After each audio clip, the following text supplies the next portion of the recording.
Hello, everyone. I'm Jenna Seery. I'm a bookseller and the associate producer of Poured Over, and today we are here with the prolific Stephen Graham Jones. You know him from his many books, Mongrels, The Only Good Indians, My Heart is a Chainsaw, and now Don't Fear the Reaper. He is a Bram Stoker winner. He is a Shirley Jackson Award winner. He is the winner of many things, including All of Our Hearts, as well as a horde of novels, short stories, novellas. Stephen, thank you so much for being here with us today. It's an honor to talk with you. Thank you. So we now here have the second installment in the Indian Lake Trilogy, following My Heart is a Chainsaw. And like any good slasher, the sequel starts with a bang, or more of a squelch, I guess you'd say this one goes. I'm not going to give any spoilers today. I want to do a spoiler-free read for everyone who I know is waiting on the edge of their seats to read through their fingers on this one. I read this book in a sitting, so I know that everyone out there is going to have a great ride with this one. So. Nice. Well, man, I wrote it during a sitting. Now I'm lying. So I want to start with probably my favorite part of the book, which is Jade Daniels herself. I think that so often in horror, we think of horror based on their plots. So we think of haunted house stories, zombie stories, werewolf stories. But something so different about your novels is that character is just as important as plot. So tell us a little bit about Jade. You know, Jade doesn't fit in with her family, her community, her school. She doesn't really have a peer group, or she does, but it's a peer group of slasher hounds spread across the world, you know? And luckily, a lot of them found Chainsaw, which is great. Jade is Blackfeet. She's living in Idaho, Proof Rock, Idaho, which is 8,000 feet up the mountain, little small community, 2,500, 3,000 people maybe, on a good day when everybody's home from work. People sometimes think, why don't you set it in Colorado? Because I live in Colorado. Why don't you set it in Montana? I've known Montana my whole life. You know, why Idaho? And what I wanted to push there was the idea that there's not a single American Indian story. Like, it's if we only find stories about Indians set on reservations with like the language sprinkled throughout and, you know, traditions and all that, you might think that's how you be Indian. But I think Jade is just as Indian. She's long, long ways from home. She has no ties to the community. She's just as Blackfeet as anyone else, I think. I think to say otherwise would be to propose that all those kids who were abducted from their homes and adopted out, you know, back when, a few decades ago, that they're not Indian. And to me, they're 100% Indian. I mean, it's wonderful to be plugged in. It's wonderful to know some words, know some history, all that, but it's not necessary. And Jade, early on in her life, at a time when she really needed it, she found the slasher. She found Mario Bava's Bay of Blood, which is kind of a grandfather to the slasher anyways. And she insulated herself with it. She, being not plugged into any of the communities that she could have been, any of the groups she could have been, she was kind of left out in the cold, but she found a way to insulate herself, and that's with slashers. And the result of that is she wears slasher goggles. So she sees every interaction through slashers, at least in My Heart is a Chainsaw she did. And Don't Fear the Reaper, she's come home 4 years later after the legal kind of fallout of My Heart is a Chainsaw, because I wanted to push that slashers, these cycles of violence, they don't reset with each installment. They accumulate, and there is definitely consequences from each one. But what she's dealing with now is she's 4 years older, so she's kind of grown out of that slasher goggle self that she had in high school, and she's plugging back into her community, but the community all expects her to be the same as she was the last time they saw her. It's hard. We all know that when we go home after a few years, people remember us the way we were, and they're like, that's how you're going to be for us forever. But we need to let people change, you know? And she's going by Jennifer now, not Jade. And she is definitely a lot more grown up than the last time we saw her. She thinks of things incredibly differently. Did you consider this a coming of age story for her? I know you've had coming of age stories before. I mean, Mongrels is a huge coming of age story. Even in Only Good Indians, you have Denora's coming of age story at the end. Do you think that that's an important piece of this? I think it's a really important piece. And I think that coming of age was not limited to My Heart is a Chainsaw. I think it's a process that continues throughout all three books of the trilogy. And, you know, we call it coming of age, but it's really kind of a ritual that you go through to go to your next stage of maturation, or just your next place. It doesn't even have to be higher, just the next place. But I really think the slasher is built specifically for that. People always wonder why aren't the slashers coming at the 40-year-olds, and I think that the reason the slasher activates the best around high schoolers is because high schoolers are at that point in their life where they're about to change into something else, and the slasher can distill, exaggerate, and express that feeling of change so much faster than if you tell it without that. It's like a horror adventure, like a slasher. It's like a transformation changer, transformation chamber, or an acceleration chamber. You get on it, and boom, you have to become what you're going to be, or you don't live. Right. And she certainly becomes someone strong, someone fierce. She never Hmm. loses that humor. She never loses her Hmm. view on the world, but she definitely finds her footing. I mean, in the first book, she doesn't consider herself a final girl at all. Hmm. She's ready to give that up to someone else. But, toward the end of My Heart is a Chainsaw, you see her sort of realize what she needs to do. And this just continues. Do you Hmm. consider Jade a final girl? Do you think she subverts the final girl? I think I do consider her a final girl, and I do think she is subverting like the perfect warrior angel princess model of the final girl, which is really hard to identify with. Like final girls and slashers are supposed to teach us how to push back against bullies, to insist upon our own value. But when the final girl gets too difficult of a space for us to occupy, if the final girl has been idealized to the point where we can't enter into that space, that identity, then the final girl has lost her usefulness. So Jade doesn't see herself as fitting the mold, the model of a final girl. But yes, at the end of My Heart is a Chainsaw, because she's the only one left standing, she's like, I better fill in, and she has that heart, and that's what you need. Final girls are on the inside, not the outside. And then in Don't Fear the Reaper, she no longer has that desire to kind of put the final girl up on a pedestal. She understands the cost of, like, she used to pray at the altar of Craven and Carpenter and begged them to send this savage angel down, these slashers, because she needed some justice in her life. But now she knows the price that exacts on people close to her, on her community, and she no longer wants a slasher to happen, but a slasher may be happening around her all the same, and she has to react accordingly. I think that's interesting what you said, that it accumulates rather than, just each individual moment happening. So often in slasher movies, you don't see what happens in between, Yeah, Halloween's 1 and 2. You don't see yeah, that yeah. community dealing with the aftermath. And I think that is a very important piece that you can get in a horror novel that you're never going to see in that slasher film. Yeah, and when you go from iteration to iteration or sequel to sequel of a slasher through a franchise, the characters generally don't have to deal with the trauma. Sometimes it's because they're all dead and we have a new group of people, but you don't really see the community dealing with the trauma. And I think even if a slasher just happens once in your community, that is going to be like a burl in the wood that everything has to grow around and accommodate. When you were writing this story, which came first, Jade herself or the story you wanted to tell? That I wrote the first early proto draft of My Heart is a Chainsaw in 2013. It was called Lake Access Only, and it was told from the voice, or with the voice of a, what do you call it, a Greek chorus, a royal first person, a we instead of an I. And it turned out, and you finally realize that the voice isn't a chorus, it's one kid in an iron mask who has so many parents that he considers himself plural instead of singular. And Jade was not there at all. There was a version of Hardy. He had a different name. Indian Lake was there. Proofark was there. I think Terra Nova was there. So a lot of the elements were in place, but Jade was not there. Jade did not show up until I put the novel on a shelf because I wasn't working. And I came back to it at the very end of 2017 or maybe early 2018 and rewrote it from the ground up. And I realized I needed a different angle because the big reveal of this kid in the iron mask wasn't working, I didn't think. It was really just me trying to emulate the cover of Quiet Riot's Mental Health, which I love. But I don't think that's really a great reason to write a novel either. So, Yeah. and also that first version was really dependent on a certain kind of turtle I made up. And I don't know if people want to follow me into the biological wilds like that.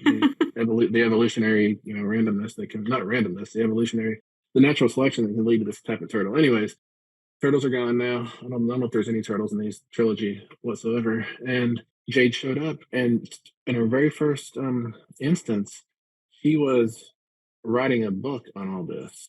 And then that fell away, and there was various other versions of Jade across like a year and a half when I was finally getting it done. But there's actually a version of Lake Access Only, which was My Heart's a Chainsaw, that Letha told a third of it, Hardy told a third of it, and Jade told a third of it, which was really fun. But it was people kept getting sad when we'd leave Jade. My readers would say, "Well, I liked it as long as she was there," and then when she wasn't there, people got bored. So I realized that Jade has to be the center. I mean, I think that makes sense. I think there's something so particular about her view of her knowledge that allows you into the story more deeply than if you were being told it was being told from the outside. I think Yeah. for the horror initiated, her commentary makes everything so much more fun. But for those readers who maybe aren't as familiar with slasher films, I think it really allows you to deepen that experience right off the bat. Yeah, that's a good point. And Jade, she does kind of hold your hand and lead you into slasher land, but you can't totally trust her either. You know, No. she'll squeeze your hand pretty hard and she'll set you up for a scare, you know? And she does for those around her as well. I mean, I think Hmm. another important part is the cast of characters in Proof Rock is Hmm. eclectic. It is Hmm. interesting. And I used to live in like a smaller town area. I went to college near Fargo. And Hmm. so it has some of those same vibes where the community shapes you and you shape the community right Yeah. back. And I feel like you see that in the cast of characters outside of Jade. Oh, great. Great. That's wonderful. Yeah, thank you very much. That's very cool. Yeah, I grew up in a lot of small towns, so I guess that dynamic of everyone here has known you since you were in preschool and they know every secret about you. And no matter how much you grow up, they're still going to say, "Oh, you're the kid who did that in the recess in second grade." You can't ever escape that, you know? Mhm. And I think Jade feels that. I mean, she Mhm. is constantly bucking against her circumstances and yet Yeah. wants to live right in that as well, too. Yeah. As far as your other cast of characters comes, I just have to ask about the names because your Mhm. names of your characters are, pretty great from Letha to um, Bear Sherlock Yeah. Holmes Yeah. to the incredible name of Dark Mill South. So I just Mhm. need to know how you get those names. Well, Mr. Holmes, he started out as just Mr. Holmes, and then Jade joked around and called him Sherlock at one point. I don't know if that's still in the text or not. And then I needed to remind the readers that bears are in this area, so he got the bear name, and I had to come up with a front name for him, which turned out to be Grady. It kind of surprised me. I didn't know it was going to be Grady. Maybe I guess I did know Grady Hendrix by then, and I guess he's the only Grady I know, so it must have been him. And but Letha Mondragon in junior high, I had a classmate, her name was Mondragon, and then in high school for about a semester, I knew someone named Letha, and I was always so impressed by their names, and so I added them together to get Letha Mondragon. But it's funny, I've heard some people pronounce it Letha, which always freaks me out. I should have put like a long E sign over the E or something. I think you get it from the nicknames that people use from her in Yeah. there. I mean, the character of Dark Mill South himself is, people will come to know from Don't Fear the Reaper, but that Hmm. sort of takes over a lot of what was so interesting about this book. It's a Oh, thank you. different tone, a different feeling from the first one, and I think it Mhm. really really brings a lot. So, how did he enter the story? How his name came about was forever I've known the Jerry Reed song Amos Moses, and there's a point in Amos Moses where the line is Doc Millsap, like Dr. Millsap, had a child who could eat up his weight in groceries. And my whole life I've misheard that as Dark Mill South, not Doc Millsap. And so that's just where the name came from. But you'll notice on Dark Mill South's birth certificate, he's DM South because I had to ask myself, who's going to name their kid Dark? You know, that's not the best thing to do to a kid. Even if you're not a great parent, you still don't name your kid Dark. I don't think. And so I feel like Dark is a name he picked up probably in his adolescence. You know, when we all want to have like a cool goth name or something. And but as for himself, I was interested in the way America turns its serial killers into like I don't know, legendary characters or something, I guess. They get mediated so heavily that we don't even consider them real. They're like I don't know, like the big bad wolf in a Red Riding Hood story or something, and we kind of celebrate them, which is such an odd dynamic, I think. As for his like physical appearance, the reason he has a hook hand is I wanted to dial back to the old hook hand stories from Lover's Lane from what, the late 50s, early 60s, you know? Because a lot of people say that's where the slasher started. I think the slasher starts earlier, but that is definitely a place where it catalyzed and got little bit codified. So I thought I should probably make a nod to that. And his stature, he's a big dude. He's 6'6", 6'7", long hair, really, really tough. The trick is when you're kind of setting up a novel with a protagonist and an antagonist, it's always really important that the antagonist be more capable than the protagonist, because then if the protagonist, the hero, the final girl is able to overcome, then it's not via muscles, it's via our smart monkey brains. You know, you don't like Hmm. if you're fighting a dinosaur in a story, you don't kill it by biting harder than a Tyrannosaurus Rex. You know, you kill it by Right. luring it into a chasm or something. And Yes. I really like Nancy Thompson on Nightmare on Elm Street. I love how she thinks her way through the end and survives, which Hmm. doesn't cash in any of her identity. She's able to stay Nancy, but she just uses her brain. And to tell you the truth, most final girls don't. Most final girls adopt the slasher's characteristics of who can swing a machete harder, and that's how they win the day. But Right. I like how Nancy thinks. I appreciate that a lot. I agree. I mean, when I was reading the book, I was putting Mhm, myself in Jade's shoes, and I think mhm. I'm not sure I'd be able to think my way out of a situation when that person is standing Yeah. in front of you. Oh man, for sure. And Jade also thinks her way out of the confrontation at the end of My Heart Is a Chainsaw with Stacey Graves. She like puts together the Yes. pieces she has of how this legendary character works, and she realizes what she has to do to beat it. Yeah, She's got an encyclopedic knowledge of things that can get her out of a bind. yeah. As far as characters go, my one question on craft for you in this is, do you know Mhm. your character's fates when you start? Or No, does it come to you as it happens? it comes to me as well as it happens, and kind of as it's needed. Like an example of that would be Banner from in the first book. He's just an annoying high schooler. You know, Mhm. we don't like the things he says in class. We don't like his person, his character.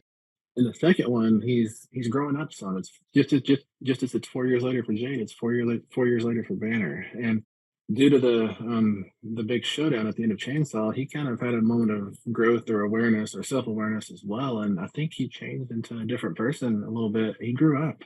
And we see him now, he has some responsibilities and some duties, and he cares about things. You know, in high school, he just wanted to play football and go on dates with girls. That's all he wanted, you know. But he's a different person now, and I think that's important that we let people change. Like I say that Jade's issue is she's coming home and everyone expects her to be the same as she was when she was 17, which none of us are. We don't really like our 17-year-old selves generally. The same way the community of Proofrock should let Jade change, we as readers, I think, should hopefully let Banner grow up and change too, you know. Mhm.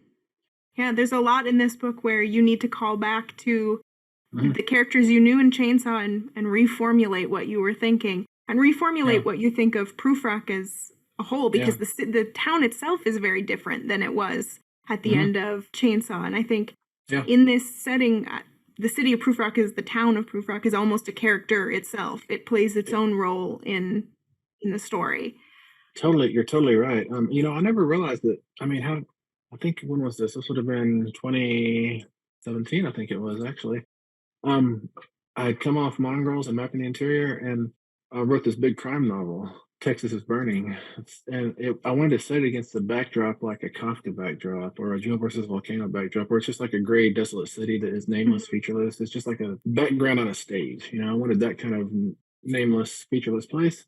But then about 115, 120 pages into it, it started feeling like I was pushing a boulder uphill. And that's never how novels are for me. Novels are I'm sitting on the boulder and we're rolling downhill and I'm just trying to hold on and not die. You know, that's how writing should be, I think.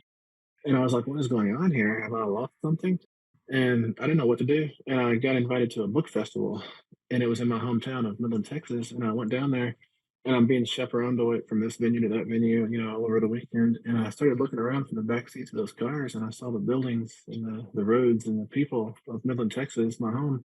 And I realized this is the backdrop. And so I went back to that novel, started it over again, told it with Midland as a backdrop, and it just told itself. It was like riding a boulder downhill. And it was amazing and wonderful. And I never considered myself a place writer, but now I understand that place is not just a character, it may be the essential character.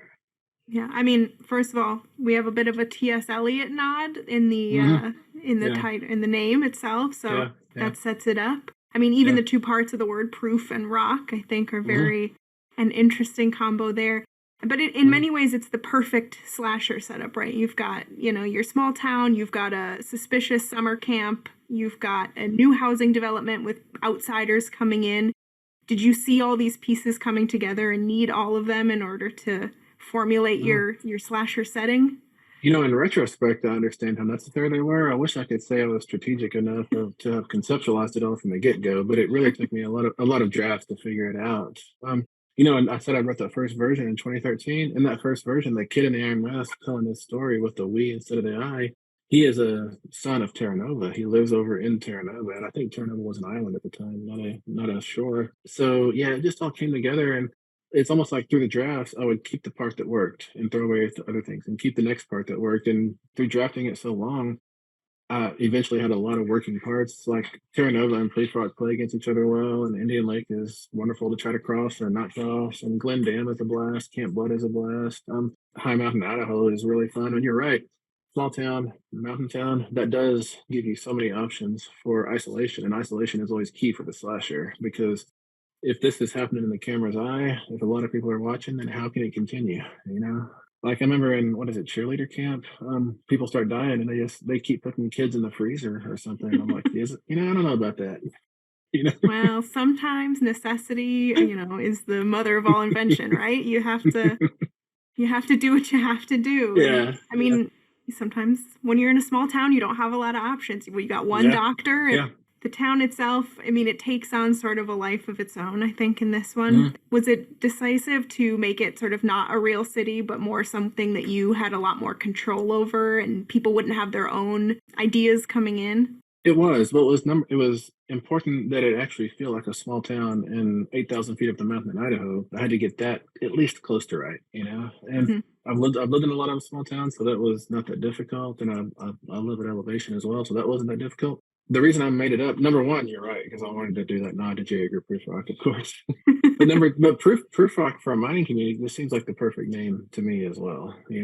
And I made it up. Yeah, you're right, because I wanted to just feel like it was all clay, so that when I needed to, I could move this over here, move that over there. But I also had to be aware.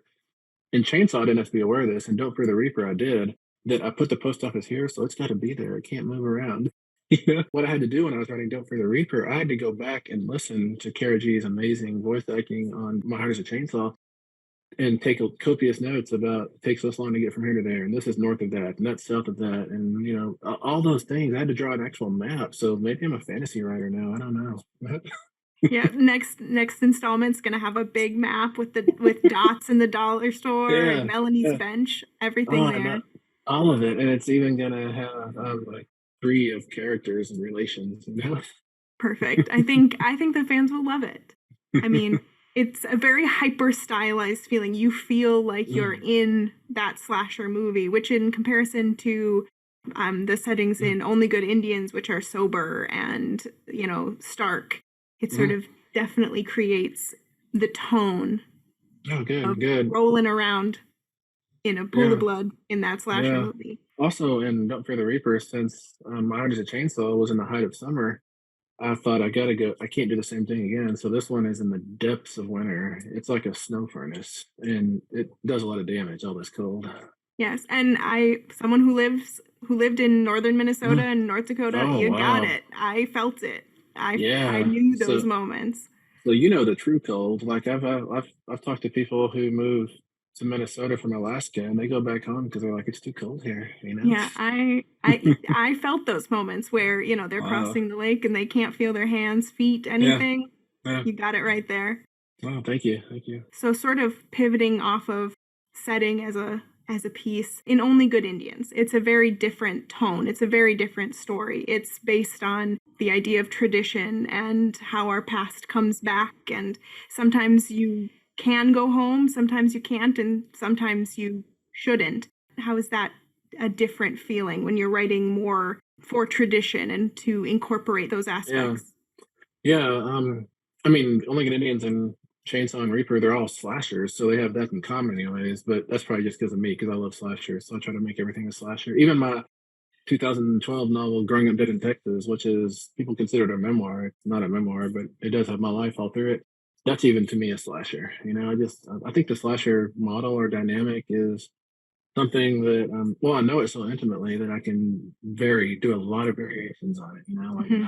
Night of the Mannequins, like Last Final Girl, Demon Theory, all these other books. The trick is when the Only Good Indians came out and did what it did, and a lot of people reading it, um, I heard people calling it, what do they call it? Social criticism fiction, something like that, and I was like, great. People are like, yeah, I think we go into every story with axes to grind, political, social, financial, whatever it is.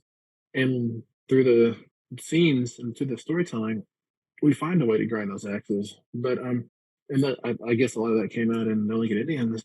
But I was really nervous that people might start to try reading me as some sort of social criticism writer, and I don't want to be that. I want to be somebody who does have my resentment and hostilities and things I champion and all that. We all have that. We can't help it. I mean, and that's always going to find its way into my fiction. Everything we do is political, but I never want to be like polemical. I think that's the danger. Like you can shade over from being political to being polemical, and that's when you kind of metastasize into something weird that people don't even pay attention to for good reason. I knew that with My Heart Is a Chainsaw, I had to take a different angle, but I still wanted to talk about a lot of the same things. I wanted to talk about the treatment of Indians over the past 500 years for sure. And I never realized with My Heart Is a Chainsaw until I turned it in. Like when I turn my novels into my editor, Joe Monty at Saga, he usually sends me a message back and says, "Oh, it's about this, it's about that," and I'm like, "Yeah, sure," because I don't have any idea what they're about. I just write them. And Sure. he wrote me back about My Heart Is a Chainsaw, and he said, "Hey, a novel about gentrification," and so I tabbed over to make sure I understood what gentrification was. you Sure. know, but he's right. But gentrification, like in a little community, this kind of colonization is gentrification, but on a continent level, it's all the settlers coming across from Europe to steal our lands and kill us and all that stuff. It's no accident that Turner was called what people used to call America, the New World. Right. It wasn't that new to us, but it was new to a lot of people, anyways. Yes. Um, so yeah, I've managed, I think, or I hope to grind all those same axes I'm always grinding, and maybe find some new ones. Also, hopefully, I did it in a way that doesn't get me labeled as someone who has a checklist of things they want to accomplish politically, socially, whatever, Right. ideologically. But there is now a growing sort of Mm. cohort of authors writing in this sort of subgenre of Yeah. indigenous fiction, of Oh yeah. indigenous horror, of native horror, I think is Yeah. definitely, I mean, you've got Erica T. Worth, you've got Sherry Dimeline, you've got, No. Shane Hawk, yes, Andrea Rogers. Yeah, there's a lot of people yeah, doing it now. Jessica I'm Johns. thrilled. Yeah. It's really a movement. I think it goes into how do we choose who tells what story? Yeah. And Yeah. I mean, it Yeah. seems like your stories find you when they find you. Mhm. But does this genre, do you feel that horror itself allows you to go outside the bounds of white storytelling, of Western storytelling, in a way that other genres don't? Yeah, that's a good question. I do think that because I am using the novel as my delivery method, and the novel is a Western form, I think I probably am locked into some sort of like eschatological thing, build climax, and then like a revelations at the end. That's kind of what Hmm. eschatological means, as I understand it. So I think I am locked into that to a certain extent, and also, I mean, in a smaller sense, I say eschatological. That's really like Joseph Campbell's monomyth, just stretched out into a screenplay format outline thing, Right. and into beats. I don't think I can escape that. I don't know if I want to escape that either. To tell you the truth, I think when you're doing written fiction, that it doesn't hurt to use conventions that the reader is already conditioned to know. And also, I should say, I am conditioned on those conventions. As for the characteristics of oral storytelling, I know it, but I don't know if I know it intimately enough to replicate it or express it or render it. Maybe I've tried before in some of my novels for small sections, and it's really fun. As for how to make that be a whole long narrative, a novel, that'd be tricky, and I'm interested in trying too, of course. I think I'll probably always be in the Western novel tradition, I think. I mean, I think that now it's sort of horror is growing as a genre in Yeah, general. I think, especially yeah, horror writing is sort of ballooning in this. Maybe it's just because the world we're living in is a little horrifying, so yeah, people are yeah. looking to identify there. But and I'm not sure. I do you consider your work elevated horror or literary horror? I don't know if I agree with those terms, but I Yeah, see that thrown around a lot, and I wonder if you have a thought on yeah. that. Yeah, I try to resist those terms whenever I can, just because I always feel like when somebody says this is elevated horror, they're in the same breath dismissing all the other horror, kind of insulting all the rest of the horror. Right. Like, look at that unelevated horror over there on the ground. This is actually much better. I think when people say elevated horror, what they mean is I like this.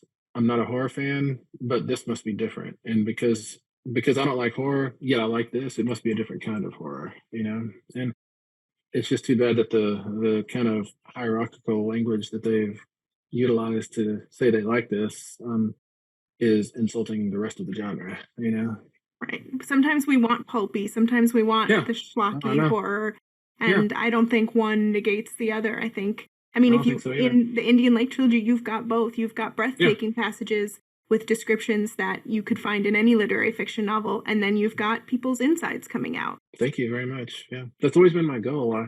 I've always wanted to have a foot not just on each side of the fence, but in all the pastures, which is like straddling 18 fences. I don't know how you do that with two legs. But yeah, I never wanted to be pinned in. I've always been quite nervous about people calling me this or that kind of writer. I do consider myself a writer who writes almost exclusively horror, but I guess 2 or 3 days ago I wrote a literary story, so I just happened to do it. I think anytime you let the market or the critical establishment put an adjective in front of your name, like Native American writer or horror writer, that's just letting them put a handle on you so they can pick you up and put you on a shelf and forget about you. I think if you can Right. just be a writer, then that's what you want to be. Like really, I remember back in '02, I was down in Austin on a Conan the Barbarian panel with Joe R. Lansdale, amazing writer and good friend.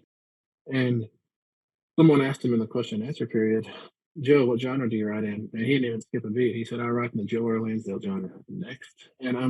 And I realized, whoa, that is my goal. I want to write in whatever genre I want to write. And the only like thing that makes it all cohere together is hopefully the intent that I put into it or the quality of the work or something like that. But I want to write in the Stephen Graham Jones genre. That's my goal. I think you're doing it. Well, thank you. I Thank you. sensed a lot of things in these books where, I you don't find them in the other novels, the other horror novels that are out there right now. Where do you see horror going as a genre? As it becomes maybe more mainstream in literature, as it hits Yeah. more readers, where would you like to see Well, it go? that's a good question. Yeah, like I think part of horror's like identity has always been we band together because we're all outsiders. We're all outside the fence, outside the light, and so we hang out together, and we're like, we're rejects from there, but we're together now. I think we definitely feel that, and so I think there is a little bit of danger with being asked into the dance. We're used to looking through slats in the wall to see the people dance, and we're not used to being on the dance floor. We haven't been since the late '80s, probably. But yeah, this recent like rise in the popularity or the acceptance of horror, I feel like it started with like Jordan Peele's Get Out in 2016, and then Victor LaValle's Ballad of Black Tom, maybe that was 2017. And Mhm. I feel like that was like a 1-2 punch that alerted the audience that we're not just a weird nightmare carnival way out there at the edge that you don't have to pay attention to. We are actually horror is in dialogue with the social political issues of the day, and we always have been. We're not just having fun with blood gags and scaring each other. We are actually doing important work. We're sometimes functioning as a funhouse mirror for the anxieties of our time, or we're helping people process through their own trauma. We're doing a lot. Horror does a whole lot of stuff, right? And so far, the audience has not kicked that. They still subscribe to it. They're believing it for the moment, and I think that has done a lot to contribute to horror's rise these past few years. And then, of course, you factor in the pandemic. And number one, people wanted to read during the pandemic. Number two, they need to believe in the fact that there's light at the end of this long dark tunnel we're all walking through. And horror, that's what horror does for us. Horror stories are a long dark scary tunnel. You hear sounds you don't want to hear, you see things that are going to stick in your head. But if you keep putting one foot after the other, that speck of light at the end is going to grow a little bit bigger and a little bit bigger, and one day you step out into daylight. Horror gives us the assurance that there will be an end of some sort. I agree. I mean, Mm. I know that I found myself reaching for horror books, horror movies during those unsettling months, and some people would Yeah, say, "Why don't you want to just watch feel good things? Don't you yeah, just want to feel better?" And sometimes what makes you feel better is the knowing that you can overcome yeah, things that no one would think you could. yeah, Uh, for sure.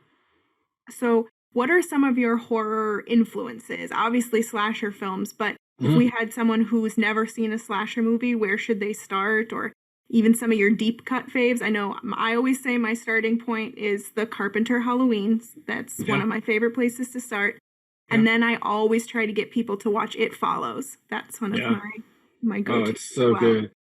Some people resist that movie being a slasher, but I think it's 100% a slasher. The same way Final Destination was a slasher too, and you never see death. And it Right. follows. You have this whatever it is that can inhabit different walking people or express itself as different people. And yeah, I think it's 100% a slasher. And I think that is a wonderful milestone to hit when educating someone about the slasher. I would say start with, yeah, I agree with you. 78 Halloween, John Carpenter, Deborah Hill. That's a wonderful, that's where the slasher got codified. And it started out with like, well, who knows? Maybe it started with Beowulf back then, but in the 20th century, you hit Peeping Tom and Psycho in 1960, and then you move forward a little bit, and the Italians are doing the Giallo. The Giallo has these masked killers. The masks are on their hands or gloves, and the camera angles. The Giallo grows up and changes and gives us a lot of wonderful characteristics. And then you have something like Texas Chainsaw Massacre that'll give us even more. It's not a slasher, but it has a lot of slasher characteristics. And then Black Christmas too will add up, and then it all finally gets codified in Halloween, and after that, the golden age hits, and it lasts until the mid '80s, and we get just a glut of slashers. Not all of them wonderful, but all of them contributing to the strange DNA of this genre. Then the slasher dies and comes back with Scream in '96. Kevin Williamson, Wes Craven. He goes on for about 5 years. We have a really nice neo slasher boom.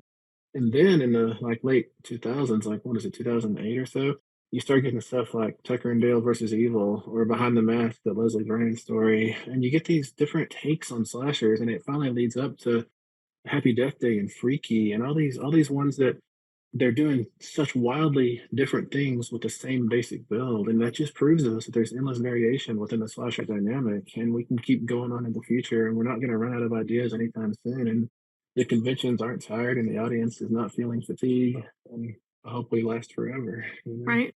Laurie Strode's still out there. She is. She is. Yeah. So you think there's a bright future for slashers? We're not gonna see them fade away Yeah, as years go I think on. I think the slasher will always be with us. It won't always be the hot horror subgenre, Hmm.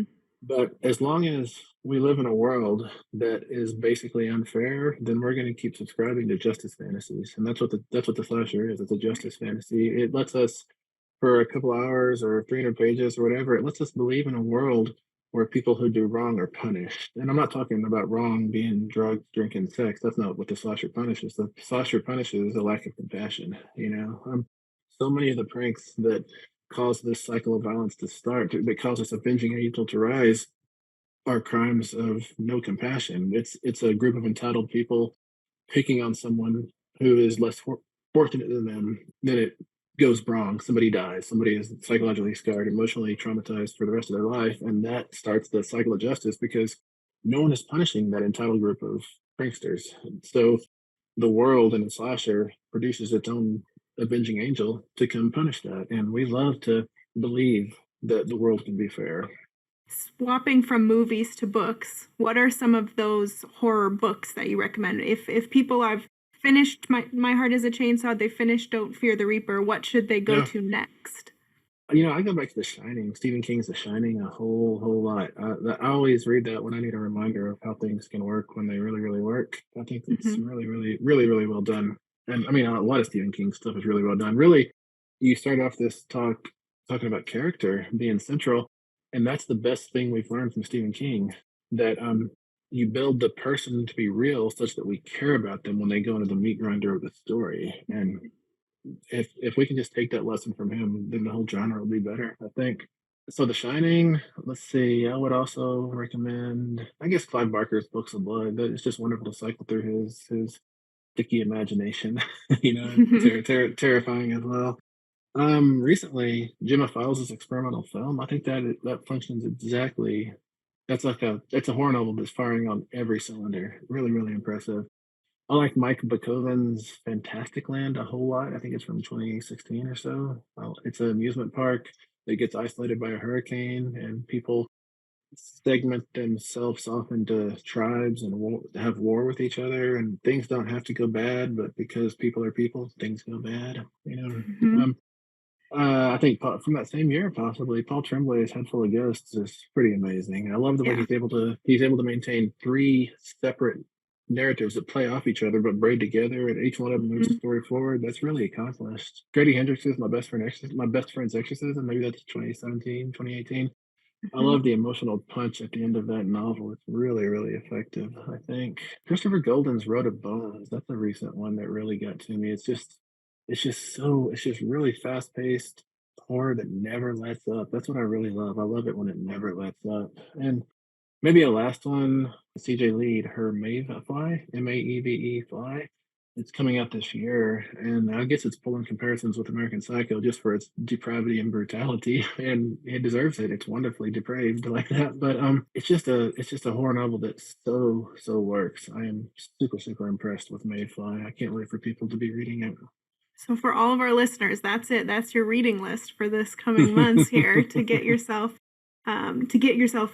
over the fact that Don't Fear the Reaper will be done. I mean, again, I it. think there's going to be people who are finishing it in a sitting, I finishing think it so. in Yeah. because once it Yeah. gets going, you can't get off that ride, like you said. Yeah. I should say too, in the Barnes and Noble edition, Ooh.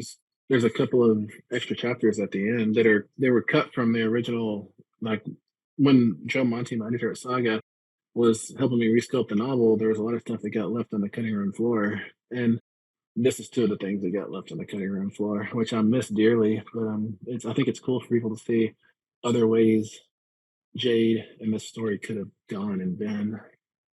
I got to get my hands on that because I'm dying for more of this story. And we only have one more. We have one more book with Jade, one more book Yep. with Prufrock. Anything you Yep. want to share on the end of Oh, this trilogy? I turned my copy in on August 15th, so it's already in the can, and I'm currently in notes on it. And I suspect it'll come out in 2024. I don't have any dates yet. I can't say the title yet, or else Sure, sure. my publicist will like break through this green screen and do something terrible to me. you know. Yes, So I wish I could announce it. I'm really anxious to, but I want to let people sit with "Don't Fear the Reaper" for a of bit course, before of we jump course. on the third book. Almost said the title. That was messed up. Uh-oh. No, I think people are going to want to sit with this. I think whether people want to sit with it or not, it's going to sit with them. That's the way I've been feeling. There's a couple images up there with different impaling techniques that are going to be Yeah, in there for a yeah. long time. Again, thank you so much for talking with Mhm, us. Thank you so much mhm, for creating this world that we all get to live in and play in and mhm. be a little bit glad we're not right there along with everyone else. Don't Fear the Well, Reaper. It's going to be out thank. soon. Mhm. Thank you for talking with us. It's been a great It's been a, pleasure having you here. it's been a great time talking with you. Thank you so much. Hello, readers. It's time for another TBR Top Off. We're going to recommend a couple of books to pick up when you stop in for your copy of Don't Fear the Reaper. I'm Mark. I'm coming to you from my Barnes & Noble store in Cincinnati, Ohio, and I'm joined by my book buddy, Jamie. Hello.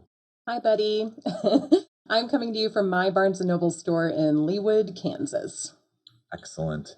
Well, we've got a couple of great books to recommend. Jamie, do you want to jump right in? Yeah, sure, I can, absolutely. So, in thinking about the Lake Witch trilogy, because this is going to be a trilogy, and I loved the first book immediately, right off the bat. My Heart is a Chainsaw just made me a believer right away. And as I read that book, I was thinking about Stephen King a lot, because of course, horror, you're going to think about Stephen King.